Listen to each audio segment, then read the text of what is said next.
Hello, hello, hello. Thank you guys for tuning in to another episode of Let's Talk About Relationships. I am your host, Stephanie K. I am a certified life and relationship coach. I do a lot of coaching in a lot of different ways, but life and relationship coaching is what I usually try to stick to.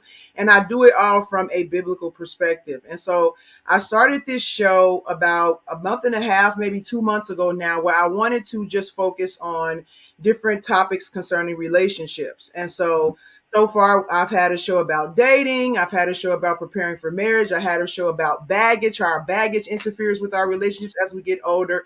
And so today, especially in a continuation from last week, 2 weeks ago, because the show is bi-weekly. Oh, let me say that really quickly. The show airs bi-weekly on Wednesday nights at 7 p.m. And so the 2 weeks ago, I did a show about how to prepare for marriage once you find the right person. And so this week, I'm kind of moving on to marriage issues, which is improving intimacy in relationships. And what I have for that conversation today is marriage coaches Ashley and Nina. And these ladies have a marriage group where they kind of, emphasize these things in their groups and are getting into marriage coaching. And so we're going to talk about that a little bit. But before we get into it, I would like for you guys to introduce yourself. So whoever wants to go first, just tell us a little bit about who you are and, whatever issue you want to share with us tonight. All right. Well, I'm Ashley Ligon. I am a middle school counselor as well as a therapist in private practice. So I focus a lot of times on couples, improving intimacy, and anxiety within professional women. And I am married. Me and my husband next week will be celebrating 14 years of marriage. So we have been together 20 years. Yes. His name is Carlton. We are actually high school sweethearts. So I have known him almost as long as I've been alive. And we have 3 kids. Our oldest is 11, and our middle child is 7, and then our youngest is 20 months. So we have a lot of things going on in our house. We have a lot of different ranges and activities going on, but we do love just to have fun and enjoy just enriching other married couples. Yeah, great. You're running there with me with marriage. Me and my husband will be married for 14 years in November. So yeah. Yes. And Nina? Yes, I'm Nina Scott. Nina, oh my goodness, I said your name wrong. I'm so sorry about that. Just as I see it's my mind says Nina. So sorry about that. It's okay. Listen, I've gotten used to that. I've gotten it all my life. So I will answer to Nina. There are other worse things to be. Yeah. That's fine. But no, I'm Nina Scott, and I last week celebrated 9 years of marriage. I've been with my husband for almost 14 years.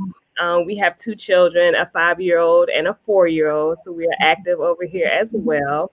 I am a stay-at-home mompreneur, is what I like to call myself. I am a life coach and marriage coach who specializes with marriages, increasing intimacy, increasing effective communication, in addition to life coaching Black women in prioritizing themselves amidst the many obligations and roles that they have to carry in life. So that's what we have going on over here. Wow. So I'm really interested to see how you guys are going to approach these topics with some of the other things that you do. Because I would say of course, improving intimacy and just even maintaining intimacy in marriage definitely becomes a problem when kids come into the mix. And so I'm just really interested to see, especially with what you're saying, Nina, about, women putting themselves first. And then Ashley does middle school counseling and things like that. So I'm really interested in how these things kind of pour into you guys' topic for tonight. And so, but first, again, let's talk a little bit about your group. You have a Making Marriages Better group. Can you talk a little bit about why you started it and, where the group is now? Absolutely. So Ashley and I, we may not look it, but we've been friends for over 20 years. Oh, wow. It's actually been a dream of ours Since before we were married, before we knew what intimacy was, we had a dream and idea to come together. We both always have had that counseling and coaching mindset. And so we had a dream to come together and create something for marriages, to sustain marriages, to share and let people know that marriages still do exist. It takes work and it takes community, but they do exist. And so 20 years later, God kind of just said, it's time to go. And so it's been about a year, almost 2 years now, that Making Marriages Better has been in creation. And basically, we come together to do live conversations with other marriage coaches, marriage therapists. We have different mingles, what we call, which is intimate dating with other couples, because community is a big part of um, our purpose. We are very big on community, and we feel like you can't go at this marriage journey without a strong and honest community. Yeah, yeah. Wow, very, very true, very true. And now you guys, can you just let people know where they can find your group, since we've already brought it up, where they can find, information about your group on the social media channels your group is on? Yeah, sure. We are on Instagram and Facebook at Making Marriages Better. Just definitely come and check us out. We have lots of different live topics going on, conversations, and then we just have great nuggets that we post at least once or every other day, as far as intimacy, communication, and then conflict resolution. Because those are the three key, I guess, topics that sometimes hinder marriages from being healthy and flourishing. Exactly, exactly. And you guys do this from it's a Christian based group, correct? Yes. Absolutely. We can't do any of this without that spiritual aspect, without that Christian foundation. That definitely is what leads us and guides us in our coaching, in our day-to-day lives, in our friendship, and in our marriages. Yeah, yeah, exactly. And the same for me. It's like I am open to coaching people who are not Christians, but I have to make sure in advance that you're not upset if I bring up God, because I don't know how to help you without bringing up God. So, it's just a par for the course. So and so now for the topic of improving intimacy in marriage. And so I know you say you have kind of three main points that you address with your Making Marriages Better. What about intimacy? Well, first let's talk about like what intimacy is, because a lot of people have different ideas about what they think intimacy is. And I think for us to go in depth with the conversation that we want to have, it's good to establish our perspective of what intimacy is. So if you guys can share that a little bit. Yeah. So we grew up in the age, Stephanie, where when you say intimacy, what's the first thing you think about? Sex. Sex, absolutely. Yeah. Physical aspect.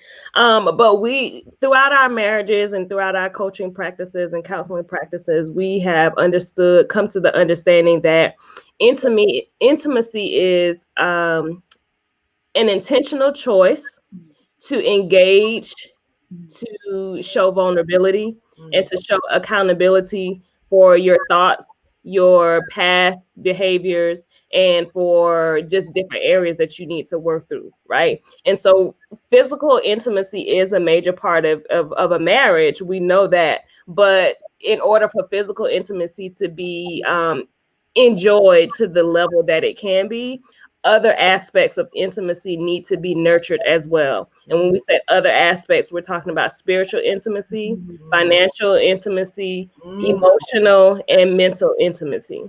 So all of those come together as a puzzle to create this total intimacy picture. And you have to work at all of them. You have to work at all of them. So I'll let Ashley add whatever she wants to that. And just kind of what Nina said is just really, it's all interconnected. You can't have physical intimacy without having emotional intimacy. And then when we think about physical intimacy, we always are thinking, okay, it's sex and it starts in the bedroom, but that's not it at all. It starts way before you even enter the bedroom. It can start as having a conversation with your spouse about your hopes, your dreams, what you would like to see out of your marriage. So it's not just having sex; it's also about how you are connecting all the other areas and aspects of intimacy. Like Nina said, to engage in that physical intimacy and enjoy it to the level that God really wants us to be able to have it. Yeah, that's it's but one thing I want to address what Nina said, which I've never heard financial intimacy before, so I Mm-hmm. want you to explain that. But one of the things that came to mind with what you ladies are saying is that, and I talk about this in my books and a lot of times in my coaching, is that people don't understand that everything we do in the physical is a manifestation of what is already taking place in the spiritual. And so, yeah, when we look at, sex through just our natural eyes, that's not really what sex means. If to God, everything has a deeper meaning. Mhm. So the actual coming together of two people is just a physical representation of what God expects us to do in the spirit, and or what marriage is really about in the spirit. And so to do that, you have to have those spiritual things which you guys are saying, the unseen things, the emotion, the mental. And again, I want to know what financial intimacy is, but all of those things are what you're doing on the flip side to now manifest the physical component of that in your relationship. So I do think that's very important. It's very easy for us to, because we're, not only falling beings, but we kind of focus more on our what we can see, touch, feel, and all those things. That we focus a lot on the sexual part and the physical part of it, but it is much, much deeper than that. And Yeah. so that's very, very important. Yeah. But I want to know what financial intimacy is. I have never heard this term before. I can imagine what it means, but I'm really, really curious as to how you see it. Yeah. So Ashley and I both have the wonderful pleasure of being married to finance guys. And so um honestly that is a priority in both of our households, and I know I can speak for Ashley and say that as well. And so when we say financial intimacy, it's those conversations, those deep dark secrets that you can have and that you can be on the same page in terms of the financial stability of your marriage, the financial stability of your family if you have a family. So not just your money, my money, and we just gonna split the bills and all that, which if that's what works in your household, that's cool, but there's still a plan to that, and there's still conversation and some deepness that you have to get into to ensure that the family and the marriage and the household is still operating on level with your plans and with your goals that you have for the future. Yeah. Yeah. And Wow. I'll give kind of an example, a transparent moment. When Carl and I first got married, he would want to talk about the budget. He would want to talk about, what our goals should look like on a monthly basis, a yearly basis, 5 years from now. And I felt like when he was, narrowing on and talking about, the budget and things like that, I felt attacked. Like I felt like, okay, you're telling me how I need to spend my money, or in our case, our money, and I don't want to be told how to spend our money. I want to be able to go out and buy what I want to buy. But as we talked and I became more vulnerable with him, it stemmed from some childhood concerns that I had growing up when my parents got divorced, and we went from a 2 income household, and then now I'm living with my mom, and she's a single mom now trying to come off of one income. And I said, I will never, because my mom was a stay-at-home mom, and when my parents got divorced, she didn't have anything at that point. It was just she was starting all over. And I said, never will I be caught like that, with not having financial stability. So when I came into my marriage, I had that preconceived notion that, he's going to try to control me with the money. He's going to try to take things. So we had to really have some deep conversations about, hey, Carl was like, hey, babe, I'm not trying to control you. I'm just trying to make sure that we are stable, that we have things set aside for our future, and that we are planning together, so that now that we have these conversations, they're open,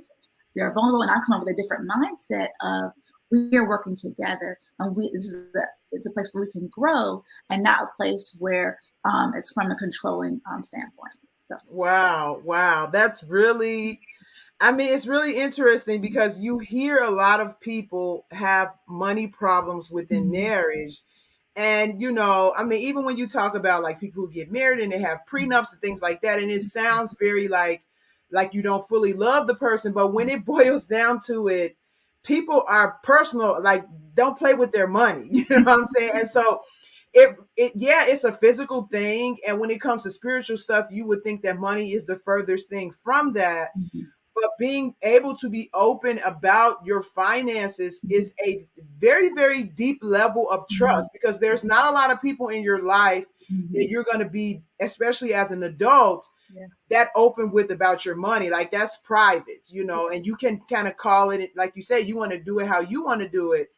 But to be open with another person about that and their ideas and what they want to do, it definitely requires you to trust them on a Mhm. totally different level. And so like I said, I had some ideas what you guys thought it might mean, your definition of it, but now that you've kind of fleshed it out a little bit more, I can definitely see that being a very, very important part of marriage. I've known people who have split up over money issues. Yeah. Yeah. And let me say this, I'll add this. A lot of times it's not actually the money issue itself. It's what's beneath all of that. So the Exactly. fear, the Yeah. fear, like you said, the lack of trust, the childhood trauma or background around the finances, and it all comes together, right? So that's a level of emotional intimacy that you have to get to where you can open yourself up, like Ashley said, and say, hey, I'm feeling controlled, or I'm feeling stuck or in a box in terms of these finances. So they all work together. But I think we have to remember that the act is here, but it's what's underneath that kind of Exactly. contributes. Mhm. Exactly. And so, I mean, it's funny because people might say, well, me and my husband, we're very close, but how do you guys deal with your money? I mean, that will expose a lot of things when you might feel like your marriage is okay, Mhm. but when it comes to money and having to deal with money Mhm. together, it will kind of bring some things out of you, like you guys are saying, that you didn't know. And for me, that is actually what marriage is about. Marriage is about opening you up and bringing those things to the surface that you would never see if you just stayed by yourself.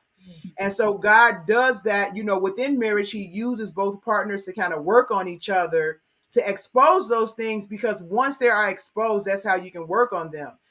The show that I did 3 weeks ago, we were talking about how your childhood trauma affects your adult relationships. Mhm. And that's definitely one of the things. The guy that was doing that show, I can't think of his name right now. It'll come to me when I'm not thinking of it. But he was saying how, he didn't have a lot of underwear when he was a kid. And so when he got older, he wanted bunches and bunches of underwear. Like it was ridiculous. And it started to become a problem within the relationship. But it's not what's on the surface, like what you guys are saying. It's never about what's on the surface. What's on the surface is just a doorway into the deeper problem. And so finances is definitely a doorway to some potential problems. So wow, that's really good. And so some the other aspects of intimacy that you guys talked about is emotional intimacy. And then can you explain the other aspects again? You said Yeah, financial, emotional, spiritual, And yeah, mental. yeah. mental. Yeah, Yeah. yeah, So yeah. connecting with your spouse on an intellectual basis, really having some conversations about things that interest you, and it could be finding out what that person's, hobbies are, or finding out, talking politics with that person. Just really being able to connect on a deeper level, just not just the superficial type of things, but Yeah. going into what's really going to stimulate their mind. Okay, what? Hold on one second, because I just had a question come to my mind about the financial intimacy that I want to ask you, ladies. So, Nina, you said if you guys keep your money separate, and that works for you, then that's fine. Do you think, or any of you ladies think that that's a problem? Like, if that works for somebody, I mean, of course, if it's working, it's working.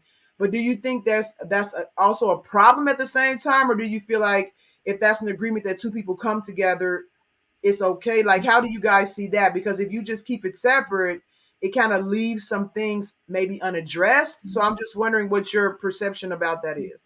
Well, I think that, or Nina and I feel like, people you do what works best in your marriage. So they might have some concerns where maybe, one spouse mismanages money, and has a, and they can't put everything together because that person doesn't and can't be trusted with the money. So, it definitely depends on a particular marriage. But when we're talking about being separate money, it still needs to be some transparency there. So it's not just, okay, here's my account and here's your account, and I'm not able to see into it. I think it should be fluid where you're able to see what the other person is bringing in. You might have a joint account for bills, and then maybe you have some separate accounts, but it shouldn't be any hidden secrets, because that's where mistrust will start to develop. And you want to make sure you are, when you're having intimacy with your finances, is that you are kind of like an open book. Okay. Now, you want to add to that? No, said everything that I was gonna say. Okay, so now what about, because I've come across this situation too. So a lot of the times you have one partner that wants the transparency and another partner that doesn't, and they don't agree. So how would you advise or coach someone who is wanting their finances to be one way, but then the other partner is kind of resistant? Because what you guys are saying works when two people agree, but what if they don't agree? Yeah. And I think that goes back to what we were saying, the underlining issues. So I think there's a lot of conversation that needs to be had there about, on spouse A's side, why is it important to them that they have a hand or know what's going on with the finances? And then on spouse B's side, what is the hesitancy about you opening up about sharing the finances? So there's some underlevel stuff that's going on both sides. So I think you just have to get to the root of it. And it's not going to happen after one conversation. It's not going to happen, after you open one joint account. So it's going to be some slip up. But I think you have to have some practices and some strategies in place so that, you can bounce back when those things happen. I think, you just have to understand that the two of you as spouses have come together as one married couple. And so there's two dreams, but then there's one goal, right? And so how do both of those dreams come together to push the marriage forward to the ultimate goal? Yeah. Oh, yeah. So, I just was thinking about something. It slipped out of my mind. So we'll just go to the other the question I had. But yeah, that's really good. And I think that, like what you guys were saying, it's important to understand that, which I like what you said, Nina. So it came back to my mind, because it's very easy in those situations to look at the partner who is being resistant as the problem. But usually it's both people. So it's not like, well, I want to do it, but they don't, and type of thing. But you have to look at, why do you want it that way? And then the other person has to look at, why do they want it that way? Because I don't know if you guys saw in the intro video I played, I said there are two sides to every story, but the truth is usually in the middle. And so a lot of times people have this idea that I'm right and you're wrong. But really, both of us have to address the parts that we're playing in the relationship. That way we can come closer together. So I really like how you threw that in there, because the person that wants it is like, oh, well, it's not me, it's him. No, it's you too. So actually, you got to take into consideration, those control factors. We all have a little level of control that we want to hang on to. And when you're fearful, when you've had past experiences where you couldn't trust someone with money, or when you didn't grow up with, a lot of opportunities, you're going to be a little fearful to, come together. Or, another aspect is, culturally, we don't have a lot of education in the financial, area. And so I think that plays a part too, that, when you come together and you're potentially making more money or having more opportunities, now you kind of need some more education on how to handle all of these possibilities and opportunities that you have. So you have to get to the deeper, underlying issue. I know I keep saying that, but no, it's fine. I mean, if it's true, it's so true. Culturally, how we grow up, just what society tells us we should and shouldn't do. It all plays a factor. And when you say culturally, you mean as Black people, correct? Absolutely. Okay, yeah. Absolutely.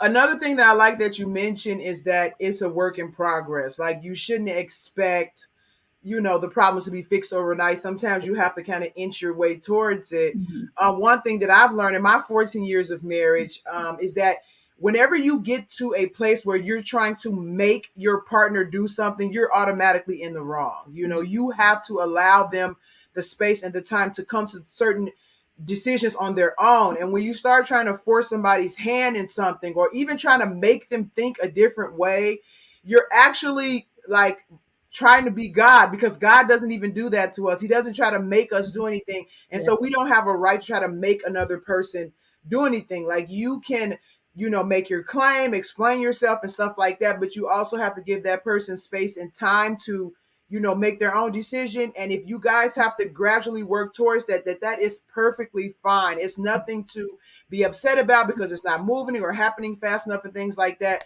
But just to give people space, your spouse space, and then take your time and work slowly towards your goal. Sometimes that's just, some people have it good where they're just on the same page automatically, but in some things we're not, and we have to take our time to work through those things. So yeah.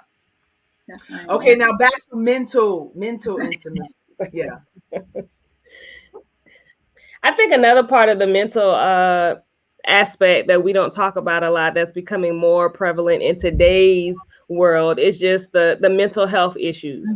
In our community, again, in the Black community, mental health is not something that has been talked about a lot. It's not something that's encouraged. That's kind of changing a little bit. But in addition to what Ashley said, in terms of, finding out those things that your spouse really likes to do, or participating, alongside with them, it's also really understanding, like, hey, are you okay? When start noticing some changes in your spouse, or you just, the behaviors are a little different, things can just kind of get off, especially like we said, when you transition throughout your marriage with kids, and you may deal with death, or you may deal with job loss or a new job.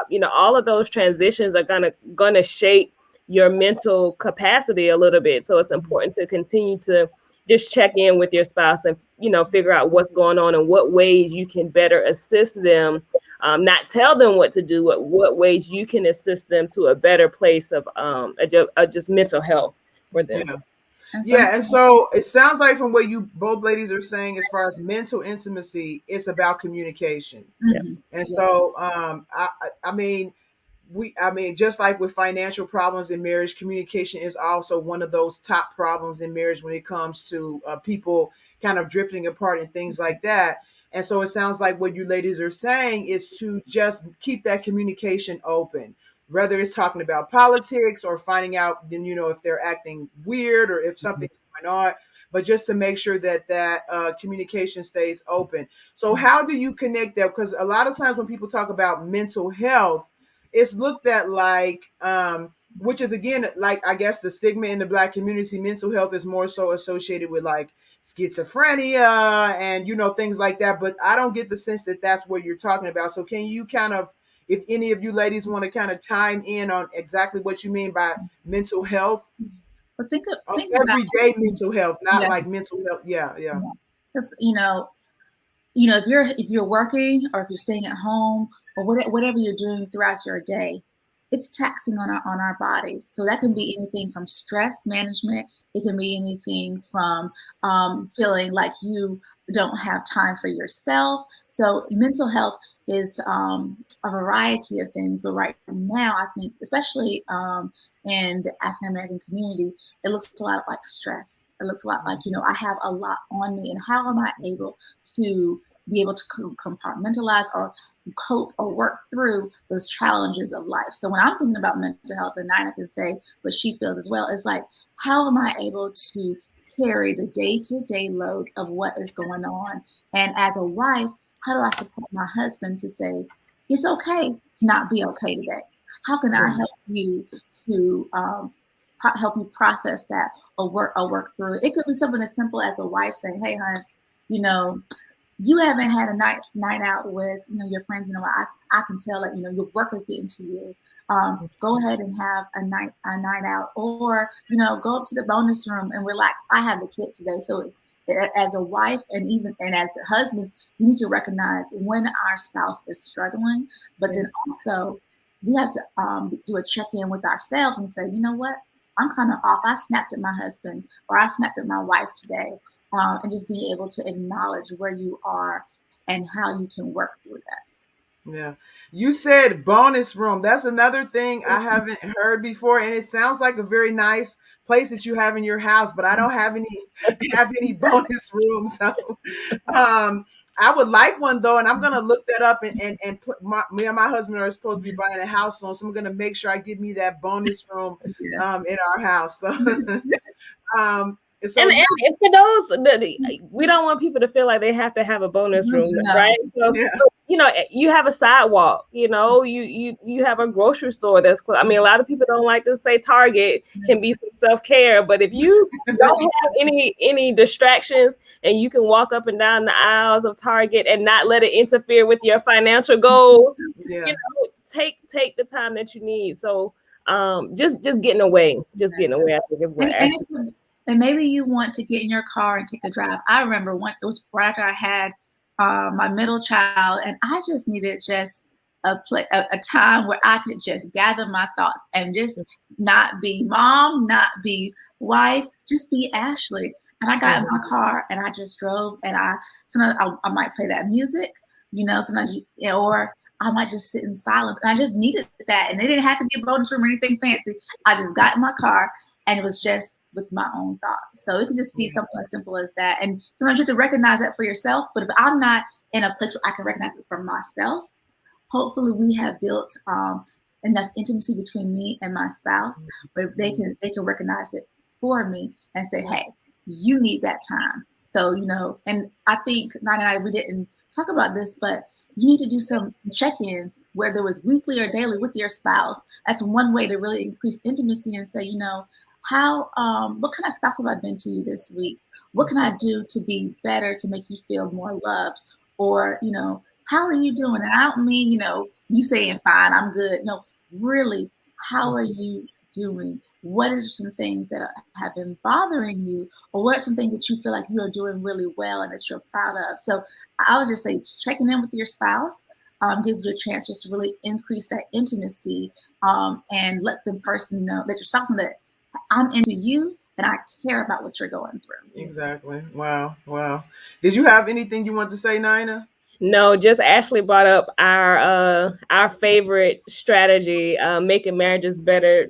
Our favorite strategy, and that is the check-ins. Like we literally it's like having the meeting to have the meeting, right? So we have the financial goals meeting. Like where are we, on our goals? Are we on target? We have the weekly check-ins in terms of what's on your calendar this week, because those things play a part in your intimacy. If you're stressed out, you have this meeting, that meeting, the kids have this game and this practice, and you're not communicating with that to each other, you're going to get frustrated that this spouse isn't putting their hands where they should, or you're at the school when you need to be picking them up from the doctor. So if you're not communicating those things on a consistent basis, you're gonna open yourself up to some some pitfalls and some frustrations that you could have eliminated. So we love check-ins at Making Marriages Better. We have them all the time, and they're fluid, right? So you may have a check-in on Sunday and things may change by Tuesday or Wednesday, and you need to recheck in to see how that has affected the rest of the week or how that has affected just you. And so we like to encourage just open check-ins and consistent consistent check-ins. Yeah, so one thing that Ashley said is as far as the check-in, like I didn't call it check-ins, but I can of course see the patterns in my own marriage where we kind of touch base with each other and see how we're doing and things like that. And you guys were talking about sometimes going for a walk by yourself, but something that we do is we go for walks together and we kind of get away from the kids and things like that. But one thing that you said that stood out to me is, because you asked the person, my husband, how he's doing, but I like how you said, what did you say? You said, name something that you think is going well. Like, because a lot of times, especially when each other are stressed, whether I'm stressed or my husband is stressed, kind of getting the person to focus on more positive things can help by itself. And it's not like, it's not forced, it's not like you're trying to force a conversation, but just like, hey, we talked about the negative stuff, but let's try to transition and focus a little bit more on the positive stuff. And it can indirectly uplift the person's spirits automatically, because now they're focused on more the positive things, or even find more balance and say, yeah, this bad stuff is going on, but there's some good stuff going on too. So I really like that, and I'm going to use that next time. And just kind of back off of that, like sometimes, the increased intimacy in your marriage, recognize the great things that our spouse is doing. So maybe, we might want to leave them a little note or text them and say, hey, you're rocking it out being daddy today. You picked them up, you did this, you did that, and just letting them know that I saw you. Because that's all we need sometimes is like, oh, my hubby, he saw what I did, and that really, can just be like a pick me up for us, if we're having a bad day, or just kind of let them know that, they're on our minds. Yeah. I was just gonna add, I had one of our other community members share something with me that she does, and it literally changed my perspective of my husband. And so she said that she separates who her husband is, the different roles. And so she may be upset with him for something he did in his father role. And then what do we do? If he did something this morning that we didn't like, what we gonna do? We gonna be mad at him as a husband. She said, no, he might not have did something with these kids, but later on, he's still my husband. I love that. Yeah. Separate, I'm upset with my children's father, but I still love my husband, or my husband got on my nerves today, but I love my kid's daddy for doing everything he did today. Yeah. Just separating, the emotions. It brought to mind was a good segue into my next thing that I wanted to address, is that because I see this on social media a lot, because people have this mentality now where as long as you're not making them happy or doing what they need or what they like, then there's a problem. And so there was a lady in a group, and she said that her husband wasn't giving her attention, and that she was kind of falling out of love with him over it. And I was saying, well, that's kind of not fair. You have to not take your partner's behavior personally. So if you are having issues, kind of what you guys were saying about mental health, I think it's really important not to take your husband's bad mood or your wife's bad mood personally, as if it's about you, and then create a whole different problem on the other end. And with the check-ins, just checking in with them like, hey, what's going on? Why did you have an attitude? I noticed that because if you don't take it personally, your approach is going to be totally different, as opposed to, why you doing, or you say, hey, like, what's going on? You seem upset and things like that. So I think it's really important, even with the check-ins, like you guys are saying, in mental health, and keeping communication open, because at the end of the day, we're just people and we all go through things. And like you said, Ashley, sometimes we just need to know that somebody's there. But if you're taking your partner's behavior personally, like they're attacking you or they're not doing something you like or you want, that's the recipe for problems. And so, not taking people's own mental health issues as your personally for yourself, like it's against you, I think is a really good way to keep communication open. And so that's something. So it kind of goes to what you were saying, Nina, about separating. Like, yeah, I didn't like that you did this, but you're still my husband. I still love you. Things like that. So yeah. And I'll give kudos to Ashley. Ashley is very big on I feel statements. She has helped me so much with the feeling statements. And I think it helps to do that. It helps to separate the action from the person. And it does kind of make it a little personal, because one, you're opening yourself up to let your spouse know how you're really feeling. And it's not based on your spouse acknowledging whether or not that's what they're actually doing, right? So, hey, I feel ignored when you this, and this. Now you can't take away my feelings. Exactly. Feelings are my feelings. So what's the next steps from here? So Ashley, if you wanna, she's amazing at those I feel statements. So I'll open the door for her. You did a great job explaining it, Nina. Just, and I would take it just one step further. Like what you said, I feel ignored when you don't spend time with me, or when you go in your room and close your door. I need you to do blank. And then you let them know what you need. And that is one of the key things in intimacy is being vulnerable. Because when you're stating your emotions, your feelings, you're being so transparent and you really are feeling naked because it's like, oh my gosh, I'm telling them how I feel. What if they reject me? What if they don't understand? What if they point their fingers at me or blame me? So but when you are entering a covenant with your spouse, you two are becoming one. So it's important to build a level of trust and being able to have a platform where you have open communication, being able to say how you feel without being ridiculed or criticized. So I think that's one thing that we have to understand. If our spouse says, I feel, don't, blame them or criticize them. Just say, I understand. And then how can we make it better? Yeah. And I think too, it's acknowledging that self-acknowledgement of your own feelings. Like you don't need validation from someone else about your feelings. Because when you do that, you go down that rabbit hole, Stephanie, that you talked about. Well, did they do this? Did they? Is this what they meant? If they meant this, then they're gonna do that. You go down that long rabbit hole versus just saying, "Hey, let me acknowledge how I feel. Let me verbalize it, and now let's set a plan on how we can change the outcome." Yeah.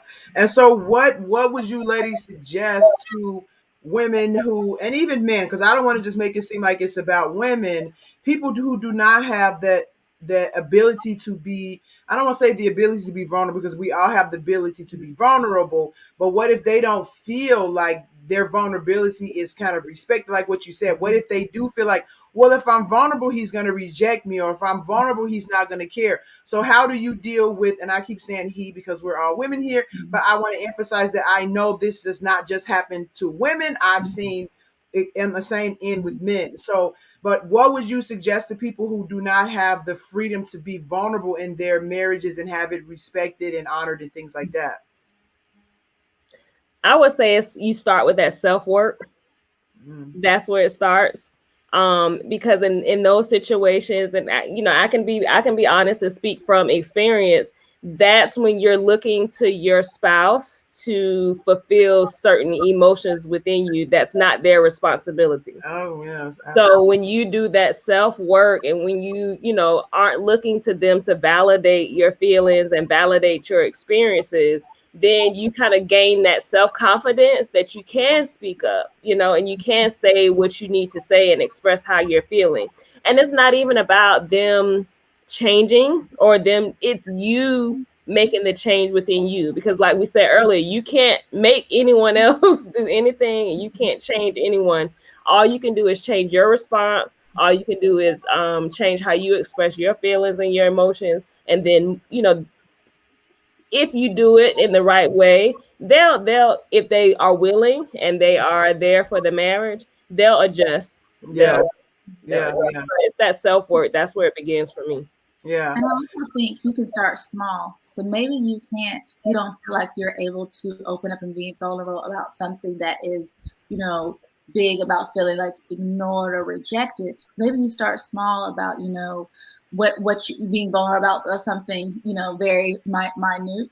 And then once you start small, then you can eventually work up to something that is, of greater magnitude. I would say practice makes progress. So you're not looking for perfection. We're just looking for you to take it one step at a time. So start with something small. Wow, very, very good advice, you guys. Very good advice. I have one more because I can't leave that question open-ended. That's where the community comes in as well. So when you have your trusted friends or you have your trusted, other married couples that are alongside with you, that may be a phone call to that person like, hey, and Ashley and I do it all the time. I call like, Ashley, this is what happened. You have to be truthful. Like you said, you have to kind of tell that middle story, not my story, not his story. Tell the middle story. And you say like, hey, this is how I'm feeling. Is this reality or is it not reality? Or even sometimes it's just getting it out and letting someone else hear. It may not even necessarily be for your spouse to hear. You just need to get it out. Yeah. I that's another piece of advice too, to just utilize your community. Yeah, yeah. And then And also, you know, go ahead, Ashley. What did you say? and sometimes, if you have to take it a step further in the community, you and your spouse may need to, seek marriage counseling or something like that, or marriage coach, just so that you can talk about, why do I feel like I can't be vulnerable with my Yeah. spouse? Why do I feel like we don't have a trusted or safe environment or space for me to be able to tell them what's really on my mind? So I Mm. just think that's one way to increase intimacy and open up those lines of communication. Yeah. Okay. So, what do you guys think about this whole idea that women are better communicators than men? Because, I mean, there's a lot of truth to it, but I have seen some very good communicators when it comes to men, and then the woman is the one that doesn't want to communicate. So, how do you guys see that in terms of like working on communication for maybe one spouse being more, you know, able to communicate than another one? Well, in my household, even though I'm the therapist, I'm the counselor, my husband is a much better communicator than I am. We've learned to kind of talk about what style of communication that we each have. Like if we have a disagreement, there's a problem, he wants to immediately talk about it. I need my space. So we've learned to understand each other and not try to go and talk about it immediately, but table some discussions and then say, okay, let Ashley get her space, calm down, and then we'll come back and talk about it. So I think it's learning each other's communication styles. So I don't really think that women are better communicators than men or vice versa. I feel like it is person to person in marriage, different styles and different marriages. Yeah. Wow. Wow. Yeah, I agree wholeheartedly. I don't think it's a right or wrong answer. It's what's right for your household. It's what's right for your marriage. A moment of truth, like Ashley shared her financial story. My story, kind of in the making marriages better, is our communication. So my husband grew up in a family where they didn't really talk about, they didn't really have a lot of conflict, a lot of, in your face conflict.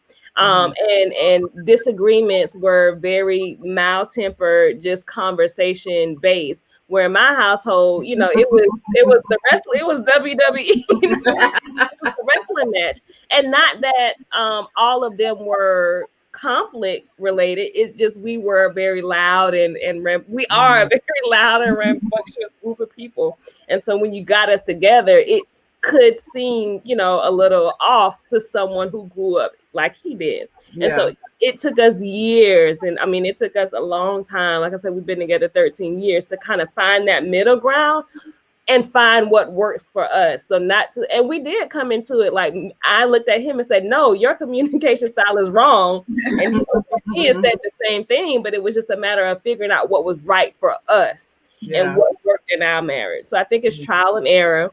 It's and it could change. We communicated one way before the kids, and we communicate differently now. So you Yeah. just have to say it's fluid, it's transitional, and it's a journey, and you just have to figure out what works for you. Yeah. Wow. I mean, each one of these that we've talked about so far with the financial intimacy, and then we're talking about mental intimacy, and I want to get into emotional intimacy a little bit before we wrap up. These can be their own shows, like because there's so much that goes into it. And it's very, very important for marriages, especially when we get into different styles and people's childhood traumas and things like that. I mean, these can really be their own shows and not just an hour show, like, reoccurring. So it's really important. But one thing that I am, thinking about as we're talking about mental intimacy is that it is directly connected to emotional intimacy. Like I don't think you can necessarily separate those two things. A lot of them you can't necessarily separate, but those two are conjoined twins, so to speak. Yeah. Because you can maybe have mental and emotional intimacy and not necessarily like the financial intimacy as far as like sharing bills and keeping your stuff separate. You can keep your finances separate and like you say have some transparency and still be okay in your marriage. But you can't really not have emotional intimacy and mental intimacy and still have a healthy functioning marriage. So how do you guys see like the connection, or even if you just want to talk about emotional intimacy itself, but how do you see emotional intimacy, like we've talked about the other different kinds of intimacy? Right now. I think they're all connected, honestly. I think they're just all connected. And I'll give you an example. If my spouse secretly, if I went to check my bank account and he secretly took out, $5,000 that we didn't plan for, when he gets home from work, I'm gonna have some emotional issues towards him, right? Right. Yeah. And then let's just say he's not even there and he tries to have some, physical intimacy later on that night. I'm not feeling that because my Okay. mind is still on the financial stuff that happened. And so Okay. I really think it's all interconnected, as Ashley said. And I think they all play, they're all not going to be on a high level, right? They're going to have different priorities and different levels. And I think you just have to play that game on what's the focus for right now. But, Okay.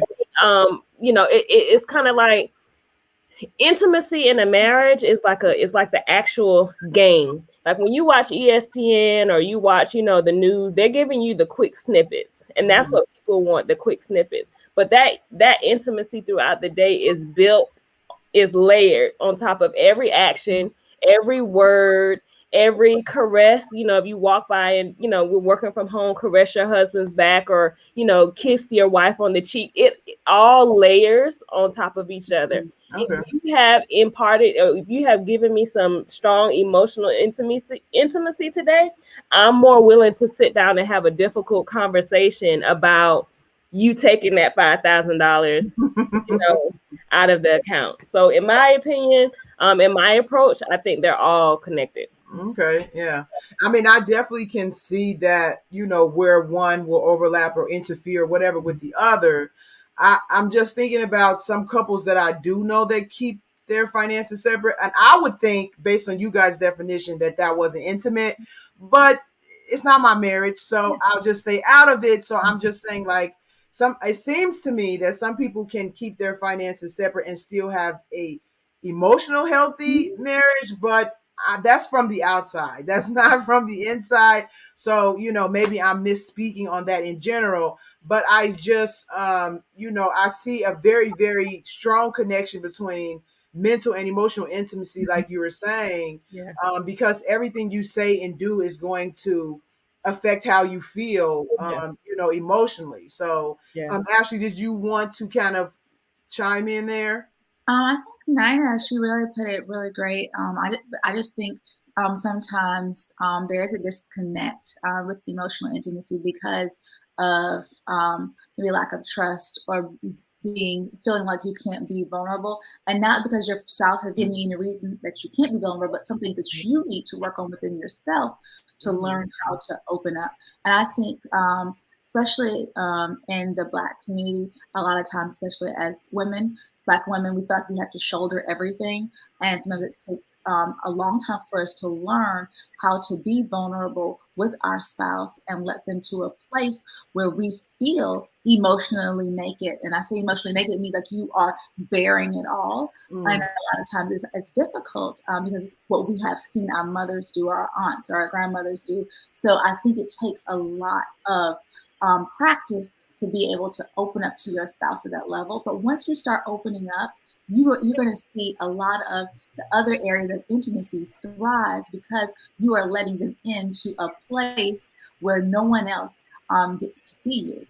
So I think that's one thing that I've been learning. Even though Carl and I've been married, almost 14 years, I'm still learning how to let go of some of those layers so he can really see into me.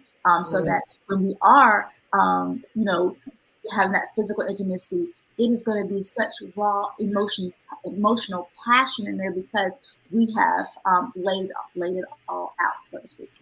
Yeah, yeah. So, do you guys think that, just for the sake of kind of clarification or helping people to understand that are watching or will watch this later, do you think there's any distinction between mental and emotional intimacy, or do you think they're one and the same? And if there is a distinction, because we talked about communication being the key to mental intimacy, so how would you, like, if you can separate it, how would you separate that when it comes to emotional intimacy? Yeah, I definitely separated. When it comes to the mental intimacy, I think it goes back to some of the conversations we had earlier when you're talking about depression and you're aware of your anxiety and stress levels, and you're aware of, just how things that are going on around you are affecting those different levels. And then for me, when you're talking about emotions, it's really those deep feelings. It's really those, that loneliness, or that extreme excitement or passion, or the touchy feely love things that come along with marriage. So they are really close. They're kind of like identical twins, right? So they have their separate personalities, but they have the DNA is very similar to them. So I would separate them, but like we said, they're very close, Yeah. close knit. Yeah, it sounds to me like if you can separate them, to what degree? Mental intimacy is feeling comfortable to communicate, and it seems emotional intimacy would being comfortable to feel things, like just being open, like whether you're happy or sad or whatever, you feel comfortable to within your marriage to feel however you feel and not necessarily have to worry about it. That's kind of I'm seeing it in my head a little bit. Yeah. I like the way you broke that down, Stephanie. That was really good. I love that analogy. Yeah. Yeah. And so, okay, so we have a financial intimacy, mental intimacy, emotional intimacy, and spiritual intimacy. And so, what do you got? What do you ladies say about spiritual intimacy? Yeah, I think it is developing that higher being, developing that relationship with that, higher calling that you relate to. I relate to God, so that's what I'm going to. My husband relates to God. That's what, we practice Christianity in my household. So whatever that relationship or whoever that being or spiritual power is, acknowledging that role in your life and your marriage, and cultivating and nurturing that together. Okay. You're going to have your individuality relationship with that, but then understanding that my belief is marriage is a covenant, so there is a togetherness when you're talking about that relationship. So in terms of spiritual intimacy, that's what that is: nurturing the individual and the togetherness of that relationship. Yeah, And wow. I think one thing that my husband and I have done to really cultivate and nourish on the spiritual intimacy is like doing like devotionals together, so Mm-hmm. that we're reading it together, we're commenting on it. And a lot of times we do devotionals specifically for marriage, whether it's learning how to be a better husband or be a better wife, or being able to work better together now that we have kids.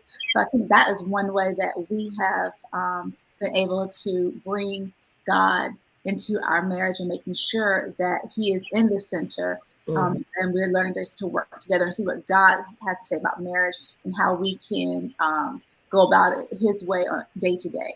Yeah. So I mean, if from what you ladies are saying about spiritual intimacy, it seems to incorporate all the other ones. Like, because within spiritual intimacy, you're going to have to be vulnerable mentally. You're going to have to be vulnerable emotionally. You're going to have to be vulnerable even financially, because some of the things that you want to do spiritually to create the intimacy requires sometimes finances. Like you said about devotionals, you have to buy them and say, okay, who's going to buy this, or whatever. Right. It's some people go to marriage conferences and things like that, and so it kind of incorporates a lot of the other things, which is really, really interesting, because I mean, I wouldn't say that I haven't heard of that term. I have, but I've never like really researched it, very much. And a lot of people do it without it necessarily having that title to it, but it definitely incorporates all the other ones. And so it's like, if you can, so would you ladies say spiritual intimacy should be first, and that it filters into all the other ones, or that if you can work on the other ones, it will help you to get to spiritual intimacy? Um, I think Nina had hit on it earlier. It's like they're all so interconnected, and there's going to be different levels to it. So I think daily you're working on every one of them, whether it is we're acknowledging where we are mentally and how we can increase that in our marriage. And then we might be talking about, spirituality and going to church and how, are we tithing together? Are we talking about my husband leading the family the way that, our devotional talks about? So I think, and then, when you're talking about all that things, then you're increasing the emotional intimacy. And because you're starting to feel all connected, you're talking about spiritual and emotional and financial, then now, okay, this physical intimacy is out of this world because we have connected on so many different levels. So I would say they're all interconnected, and there's levels to it and layers to it each and every day. Yeah, that's really interesting. So it goes back to what you ladies were talking about initially, that when you're working on this mental intimacy, emotional intimacy, financial intimacy, mental intimacy, if I missed that one, or emotional, this is how you get to the physical part. So it's not necessarily like we're just I mean, okay, let me ask you this. So how would you define physical intimacy as incorporating all of these, or does physical intimacy have now a component of its own? You know what I'm saying? Because I know all of this stuff works up to having more connection and improves physical intimacy, but would you categorize it in its own category like we just did the other ones? Oh, definitely. Yeah, and I think the definition changes, right? So like now we've taken a new liking to, our physical fitness. So for me, that is a part of physical intimacy, because we are intentionally taking time to, and we do it together, we're intentionally taking time to engage in our physical health. And I think that's intimacy, a level of physical intimacy. When we, and it's not just sex. Like I said earlier, when you walk by and, you touch your spouse, or, you do a little hit of the thigh or a hit of the backside, or a kiss on the cheek, all of that plays a part. And I think, like you said, Stephanie, it all just kind of comes together, and I think the strategies that you use kind of can be used in all of the different levels. And so I think our biggest goal is just trying to get the concept away from, when you say intimacy, it's not just sex. Right, exactly. It's so much deeper to that, than just sex. Yeah. And wow, this is I mean, I feel like anybody watching this is getting a very thorough understanding of the different components that play into intimacy itself, including physical intimacy, because you're right, it's touch. It can even be a look, that you give your spouse and things like that. And so all of those things kind of work together to improve just the overall closeness and connectedness of the marriage and relationship. So it's really, really important. One thing that I wanted to kind of touch on before we jumped off here, because we're a little bit over the time, but I feel like it's only fair to address this, because I talked about it in the beginning, is with kids. Like, okay, because now when kids, it's very easy to kind of focus on these things when it's just you and your partner, but when kids come into the mix, because these things do take work. Like, they're not easy. Sometimes you're not going to be in the mood. Sometimes your partner might have an attitude and you have an attitude too. So you don't really care about your attitude, because I'm already I'm already having a bad day.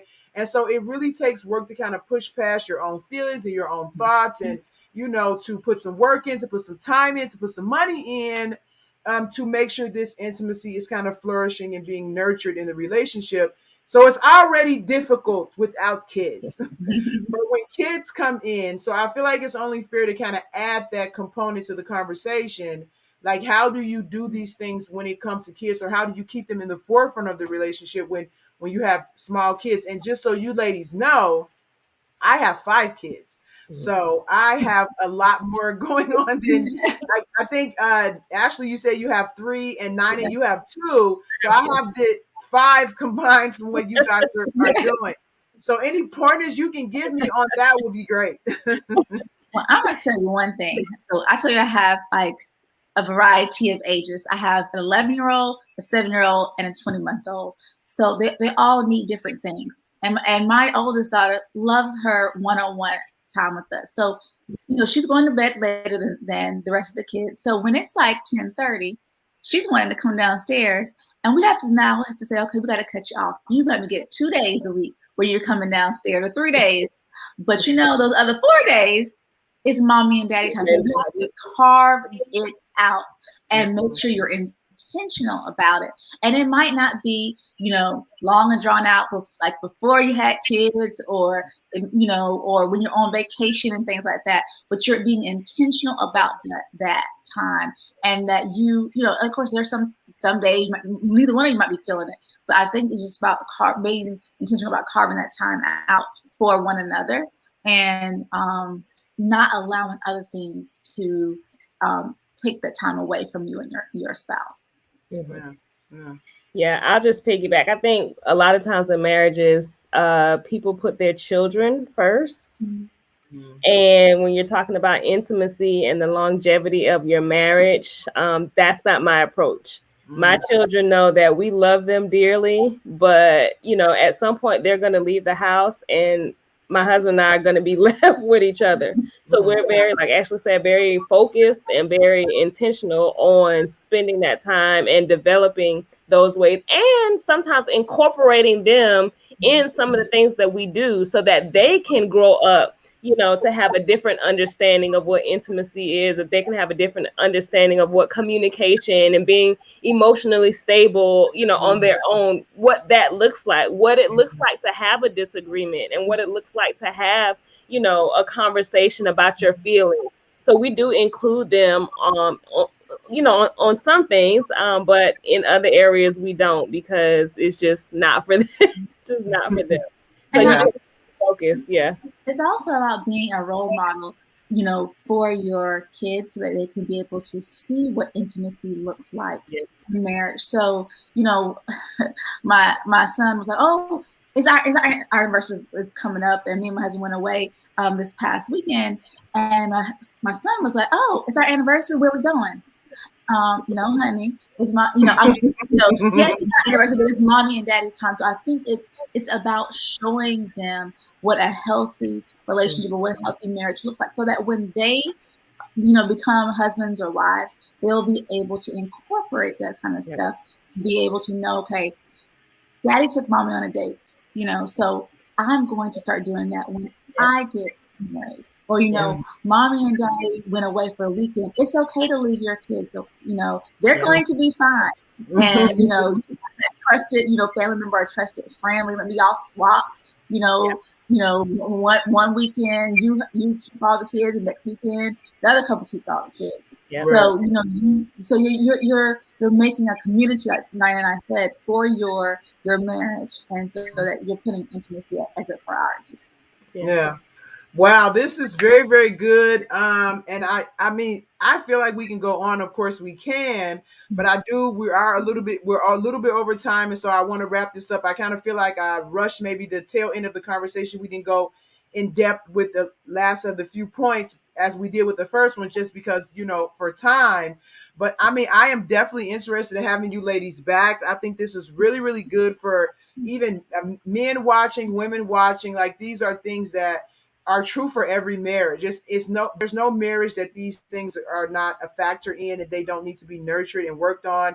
And we can, of course, go much deeper, especially when you're talking about kids being involved, because not only can they interfere with the time that you guys spend together, and stress you out, and things like that. Sure. But modeling for them what it looks like, and also helping them to be comfortable with intimacy themselves, because when you do those very same things with your kids, like talking to them, allowing them to be emotionally vulnerable and things like that, it prepares them for marriage when they get older, because now it's not such a hurdle for them to be emotionally vulnerable or financially vulnerable, and things like that, because you've already kind of started working on those things with them as children. And so again, that's a totally different conversation. And my age ranges are much kind of wider than you guys. I have a 21-year-old, a 17-year-old, a 13-year-old, a 10-year-old, and a 5-year-old. So I'm like spread very thin, and I've learned a lot of things when it comes to marriage and kids. that I think deserves its own show. So We invite you over to our show, Stephanie, and oh, we absolutely, can continue the absolutely. conversation there. Yeah, absolutely. Because I'm busy a lot. This is not my only podcast, and I have my books and things like that. And so, and I'm of course a life coach. I have 5 kids. You know, I have a lot of stuff going on, and so a lot of times I don't get as much time as I would like to kind of venture into all of my guests, platforms and things like that. But this is definitely something that I really want to check out a little bit more deeply. You guys are really giving some exceptional advice and insight, and I'm really interested to see how it works in like that community environment that where you're talking about, because when you have a lot of people sharing about things like this, it's just that much more enriching to everybody. And so I definitely will be making an appearance and kind of checking you guys out a little bit more, you ladies out a little bit more. But I do thank you for having on, and so thank you for having you on. And if you guys want to let everyone know where they can find you once again, and kind of anything you have, new programs or anything like that you have coming up, just to let people know where they can find you. Yeah. Yeah, thank you, Stephanie, for having us on. Thank you for the invitation. I know it took a lot of planning and rescheduling, but hey, we're all busy. We're 3 boss women, boss moms, boss wives. Yeah. But we finally got it together. So thank you for this opportunity to come and be a part of your platform. Ashley and I, with Making Marriages Better, are gearing up for some good stuff. We are in the process of doing a relaunch where we will be bringing out some coaching services. We'll be bringing some more mingles, some more live conversations, and some more enriching sessions for our community. But in the meantime, as she said earlier, you can find us on Facebook, social media, Facebook, Instagram, and YouTube at Making Marriages Better. And if you want some direct services, or you want to contact us directly, feel free to do that at support@makingmarriagesbetter.com. Wow, great, great, great. All right, you ladies, thank you so much for your time. I am definitely going to be in contact with you both. And hopefully, if we can do another show later down the line, or if you guys want me to come to your platform and just join in there, I'm totally open for that. But other than that, you ladies have a good night. You guys make sure you like and share this to anybody you think will benefit from this conversation. And besides that, I think that's it. Yeah. So have a good night. Bye. Have a good one. Bye-bye. Thanks.